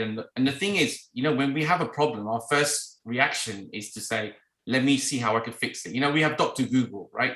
Dr. Google is the most famous doctor in the world right now, right? And so we have Dr. Google, and every day you have access to a pharmacy. And as a pharmacist, you don't have a choice, right? You don't have the skills. You have these products that you say, look, well, I've got a corn. Well, we sell corn pads. That's how it works. At the end of the day. Now you don't know what that person's got, if they're diabetic or something like that. You give them that corn pad just to relieve the pain. So we get it, we understand it, but this is why we're here. We're trying to spread the word a little bit more. And even for me, if I had a problem, I'll try and fix it myself first. Anything I have, I'll fix it myself first, and then I'll go to an expert. But that's how we are as humans. That's what we will always do. So you guys are the first line. So maybe we need to speak to more pharmacists first. Good idea. I think you should all talk to each other. Exactly. I'm always telling the medical profession that. So I have a question, and it says, is reflexology same as shockwave therapy? And I think Hiren, you talked a bit about shockwave therapy. So perhaps you can take that one. Okay, so reflexology is a completely different field. Reflexology is it's pressing different areas. B, you need to help me with this one, I think, with how that works. However, shockwave therapy is a mechanical stress. It's a mechanical therapy. I would actually say that every day in the clinic, we will probably have about one phone call that will come and say, do you do reflexology? And we say, no, we don't. We're actually a medical clinic and we carry out medical treatments, for feet. So reflexology is a holistic therapy where the body is mapped out on the sole of the foot, or on the palms of the hands, or even on the ears. And you actually go to a therapist who's trained in that, and they'll feel your feet and they'll say, oh, that's your liver, or that's that kind of thing. So it's not the same as shockwave therapy. Shockwave therapy uses sound waves to really penetrate the tissue to get to the source of the problems. Like when you have heel pain, the way you'll actually have the pain is right at the attachment, of that structure of the bone. So it's the sound waves actually allow you to get there. So one thing I will also say about arthritis is the amount of times that I get patients to say, well, do you know what? I think I'm 60 now, so I'm getting arthritis in my feet. So this must be arthritis. So people make such a big assumption about arthritis, and they say, well, I'll just live with it. And if you had a tooth problem, you wouldn't just live with it. You would actually go and get it seen to. So don't make assumptions about arthritis. Don't just, sorry, Tushar Bhai, don't just take the ibuprofen and the paracetamol and everything. Go and get it seen by a specialist. Tushar Bhai, we'll need to find another way to balance this out, right? Like definitely. But yeah, just don't keep popping the pills. Do go and get a proper diagnosis and get it seen to. Yeah, I think the saving grace is he's in a practicing pharmacist at the moment. Yeah.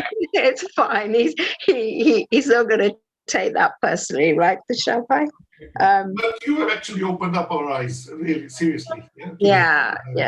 We have so many more questions, and I'm just acutely aware of the time, but I think we've got time to take a few more, Tushar Bhai. And purely because I don't know when we're going to get these two wonderful people with us again. So I want to try and get a few more questions in if we can. So the next one is, do you have any advice for somebody who's suffering from gout? Oh, yes, absolutely. So gout is very common, especially in men. And, when people have gout, it's often the amount of acid buildup in their body. And it could be diet related. It could be related to them having a few too many wines, possibly sometimes. In Scotland, we get that a lot. They have too much whiskey and stuff like that. And, it's a condition that really is managed, through medication. So Tushar Bhai will be very happy. We're going to get them back on the tablets for this one. But also doing some home remedies like contrast foot bathing, so this is where you put the foot into a warm basin of water for probably around a minute or so, and then you have another basin with really, really ice cold water. And what this does, it just settles down in the inflammation. Also, what's really important for people with gout is to wear good footwear, which doesn't have too much stitching, too much pattern and too much design, quite a plain shoe that doesn't really irritate the joint very much. What also you can do, you can go to Tushar Bhai's pharmacy and get some padding that you can actually put over the joints. So yeah, see, I balanced it out now. So there we go. Done great business there, Tushar Bhai. So a question I've got is, are the laser and shock treatments available on the NHS or only in private clinics? I think shockwave's available in the NHS. And I don't know lasers though. I don't think they've got into lasers yet, but definitely shockwave therapy, some departments will have it. You'll definitely get like an orthopedic department will have it. Again, it depends on the hospital, the area you're in. They're not everywhere, that's for sure, but they are becoming more and more common now because the actual device is FDA approved. It has all the approvals. It's got everything you'll need for that device. I can't remember the other tag it has, but basically hospitals will buy it now if they're able to. And depending on I suppose it depends on the consultant, whether he wants one, it works on budgets in the NHS, unfortunately. They can't just buy everything they want. So, but it is available in NHS. You just need to find the right one, the right person. Okay, brilliant. GPs will help you with that. Great, thank you. Okay, so what is the best way to correct knocked knees for a teenager? So I did my dissertation in this. Whoa. So knocked knees is called genu valgum. It's the technical name for it. And actually, genu valgum and knocked knees occurs from, so when you're born bow-legged, right? And so by the time you get to about 3, you become knock-kneed. And then when you're to 7, it becomes straight again. But then between the ages of normally 12 and 14, it happens again. And therefore, after that, it corrects itself. So sometimes it could be the age, depends on the age of the child or the boy. But other than that, it is a bony formation. There's not really huge amounts you can change about it. It's naturally occurring. I don't know, Dr. B can maybe say some more about that. Absolutely. So when I get children with knock knees, it's often, they feel very embarrassed about themselves, especially when they're in their teenage years and they're starting to develop and they're becoming more aware of their bodies. So I very much start with the feet and look at their foot posture, because when you look at the foot posture, if their feet are rolling in quite a lot, the knees will knock in also at the same time. So if you can do something by getting them to buy shoes that are like, you can get the trainers, which are like the high top trainers, which, come and support the ankle, put a good orthotic inside it, give them some strengthening exercises just to help the muscles around the knee to try and rotate themselves. And also giving it the gift of time, because often, as Hiren said, they will grow out of it, but it's about supporting them through that journey. Great, thank you. So I think we've got time for a couple more to Shaba, and then we may need to call it a day. But we may come back to you with some. I'm getting some questions on the email actually, just saying I've got a few more, but we'll take a couple more now. So I've got one: nerve damage in the feet due to chemotherapy. Can that be cured? So I know that the MLS laser are currently carrying out trials in America to look at reversing neuropathy that is caused by chemo damage. It's something that we're actually trialing. So one of the things that happened during COVID is for some patients who got very unwell with COVID and they were lying in ICU, lying on their abdomen, what tended to happen to quite a few of them, it was one of the things that they hadn't predicted that would happen, is that the nerves actually got damaged when they were lying, in an induced coma for quite a long time. So we've actually been treating in my clinic patients who've had this nerve loss due to COVID using the laser, and I've been doing it more as a trial, and they actually have been helped by it. So it's one of my plans that, that if we can just collate the data at some point to do a study, there is things that can be done potentially with lasers. So watch this space. There will be things coming out with that. Hiren, anything to add to that at all? No, I completely agree. Lasers are the way forward. One of the lasers that I use, the aesthetic podiatrists, like you've got as well now, actually. There is a functionality on the low level laser that I think you remember we went to Barcelona and the lady demonstrated how she got the sensation back in that lady's foot by just doing 2-3 sessions on it. And it was incredible how she couldn't feel it at all. And then literally a few bursts of energy and you started getting the sensation back. It didn't come back straight away, but it took a little bit of time. So I think it is a working motion. This is a part of what we do at the moment that's not really being looked into as much as it could do. But yeah, it's something definitely we're looking into a lot more now. Okay. Brilliant, thank you. Thank you. So a viewer, you talked about cracks in the heels, on the feet. And you mentioned that urea is a very good hydrant for hydrating the skin and making sure that the cracks heal up. Now, a person is using Aquadrate and that's got 10% urea built into that, but he's still getting recurrent problems. Any further thoughts on that? So we use, creams come in different percentages. Sorry, Hiren, can you just tell us the name of that in case people see that clearly, please? Sorry, it's a brand called Flexitol. Now, Flexitol and most of these urea creams now come in different percentages. So it starts off at 10%, then it goes to 25%, and this purple one is 30%.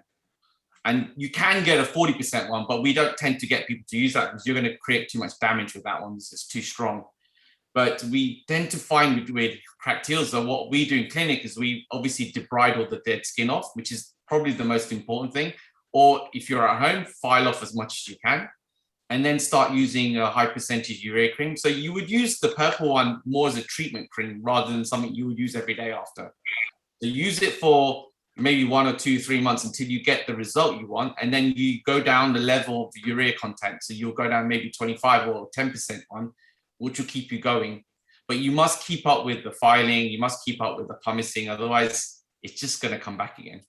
And that's the thing about it. So yeah, Flexitol I like a lot. We have a lot of it in our clinic, and a lot of our patients love it. But it is just because it's got a high content in urea. Okay, so there's another school of thought here from a pharmacist point of view. This is probably something you've not heard of. There's an ancient remedy about barrier cream. A barrier, so what happens is it stops the skin losing all that moisture and then the cracks appearing, yeah? So a barrier cream, this cream, probably the formula is about 100, 150 years old. I'm not sure if you've heard of Fuller's Earth cream, yeah? It's got zinc oxide and kaolin in it, and it's a very greasy, oily ointment which you just put on, and it creates a barrier. And I've prescribed it to several people who got either eczema, dermatitis, cracks in the fingers, etc. I've not come across anything on feet, but it's actually helped them substantially over a period of a couple of months. Yeah. So that's something that you can just walk into a pharmacy and buy it, or if it's an ancient formula. If you can't, then you just go online and buy that. Yeah. What's it called? Barrier cream? No, it's called Fuller's Earth cream. Fuller's Earth. Fuller's Earth cream, yeah. Okay. Great. So Tushar, all the pharmacists will be very happy now that are watching this, because you've just got loads of people going to them tomorrow. I've got a question. I'm going to make this our final question because we are at 9:45 now. I think this is our longest session, actually. And it's incredibly informative, and questions are still coming. But this one is, the lady says, I've used Vicks ointment for fungal nails and the nails have improved. Your opinion? Which did you say mixed ointments? Vicks. Oh, Vicks. Good old Vicks. Yeah. Okay, so we get a lot of people because Dr. Google has lots of opinions on these things. So Vicks is one of them. I think the other one is what's it called? It's like there are lots of herby type things. Now Vicks will create a color difference because it will destroy the nail a little bit, right? So that's what Vicks will do, and it's got a little bit of eucalyptus in it and stuff like that. So therefore, yes, it will have an initial effect on it, but normally you'll still have the fungus growing underneath it because it's a little bit deeper. Look, there's no harm in trying anything. I don't mind anyone trying anything. Whatever works for you, happy days. But the thing that happens is you want it to last for a lot longer. So there's nothing wrong with it. I can't do as a medical profession tell someone to use Vicks because there's no evidence, unfortunately. We have to go for evidence. That's how we treat people.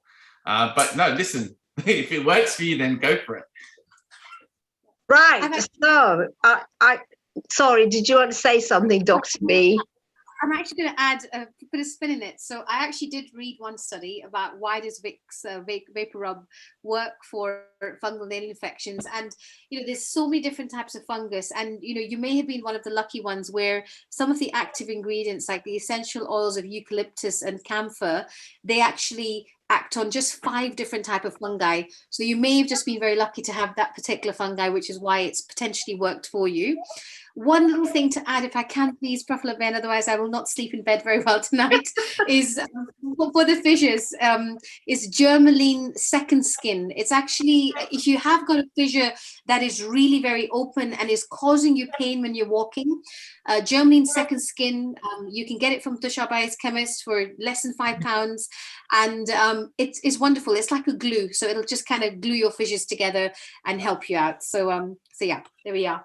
Fantastic. So, Tushar Bhai doesn't have a chemist anymore. So just let you know that item has just recently been discontinued.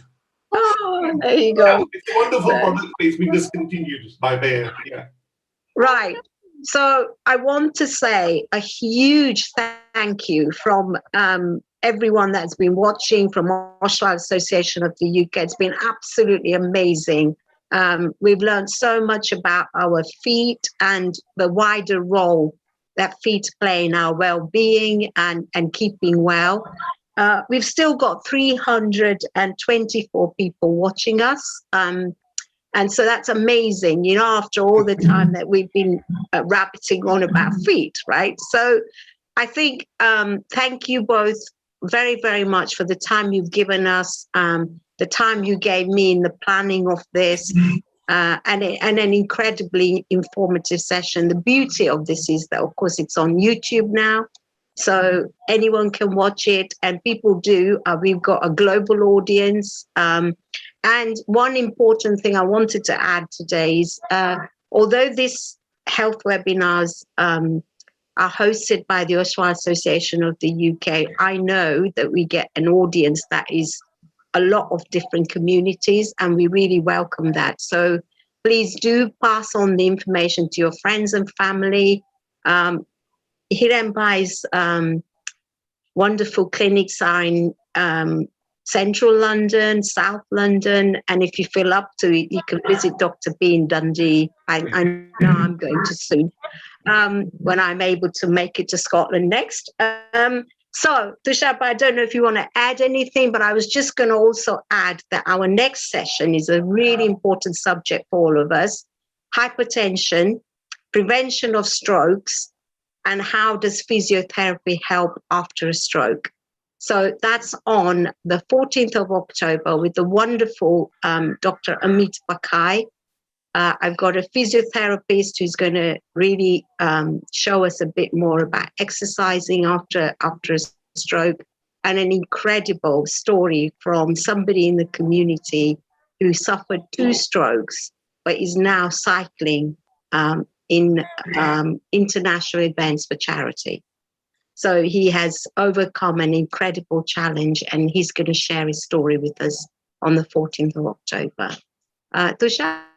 Yeah, so once again, thank you, and I echo the views of Profula Benikidui. Thank you, Hiren Bhai and Bharti. Excellent presentation, and I think you've woken up what a podiatrist does today. Yeah, I think most people were totally blind, lack of knowledge.